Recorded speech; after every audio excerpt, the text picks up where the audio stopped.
आज हम प्रथम मंडल दूसरे सूक्त के छठे मंत्र का स्वाध्याय करेंगे। पूर्वोक्त इंद्र और वायु के शरीर के भीतर और बाहरले कार्यों का अगले मंत्र में उपदेश किया है।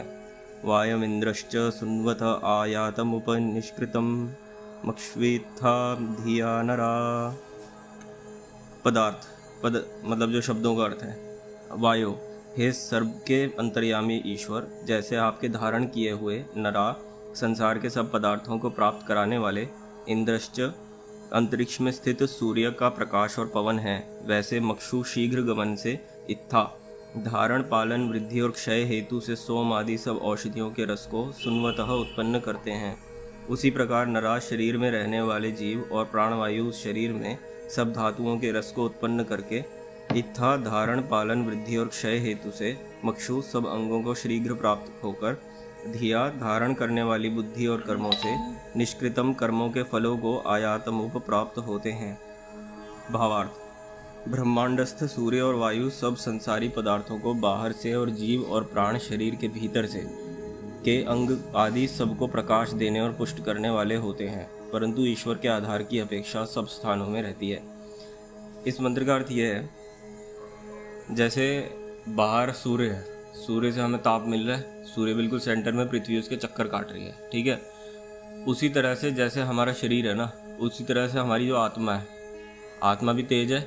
जब तक हम इस शरीर के अंदर हैं तब तक जिंदा कहे जाते हैं, वरना तो मरे हुए कहे जाएंगे, ठीक है। तो जैसे अंतरिक्ष में सूर्य है, वैसे हमारे शरीर के अंदर हमारी आत्मा का स्थान है, ठीक है। और जैसे बाहर अंतरिक्ष में वायु सब चीज़ों को चलाती है, वैसे ही हमारे शरीर के अंदर जो हमारे प्राण हैं वो सब चीज़ों को चलाते हैं।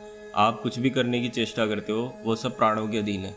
अगर आपके शरीर में प्राण नहीं होंगे तो आप ख़त्म हो, समझ रहे हो।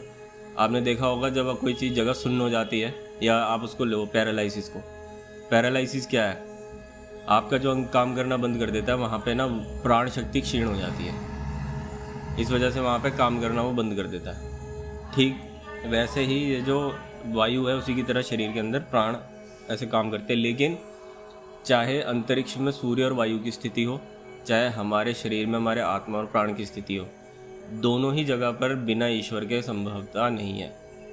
आप समझ रहे हो।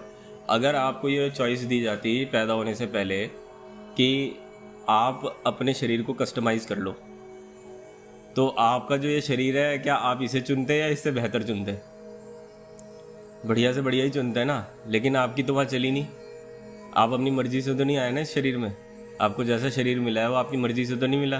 तो कहीं ना कहीं आपसे ऊपर कोई तो फोर्स होगी ना जो इस काम को कर रही है कि भाई इसको ये शरीर देना है, इसके कर्म ऐसे थे। तो यहाँ ईश्वर की अपेक्षा हो गई, ईश्वर की ज़रूरत है यहाँ पे इस काम के लिए। उसी तरह से अंतरिक्ष में जी पृथ्वी को इतनी दूर रखना है, वायु की इतना प्रेशर रखना है। भाई अगर वायु का प्रेशर बढ़ जाए तब सब कोलैप्स हो जाएगा, पृथ्वी भी कोलैप्स हो जाएगी। एक सर्टेन प्रेशर पर ही तो हम हैं ना जिंदा। अब आप जब अंतरिक्ष में जाते हो तो एस्ट्रोनॉट का सूट पहन के क्यों जाते हो? क्योंकि वहाँ पे प्रेशर अलग है, यहाँ पे प्रेशर अलग है ना। तो इस तरह से इन दोनों ही स्थितियों में ईश्वर के बिना ये संभव नहीं है, ठीक है। तो ओम का उच्चारण करेंगे। ओ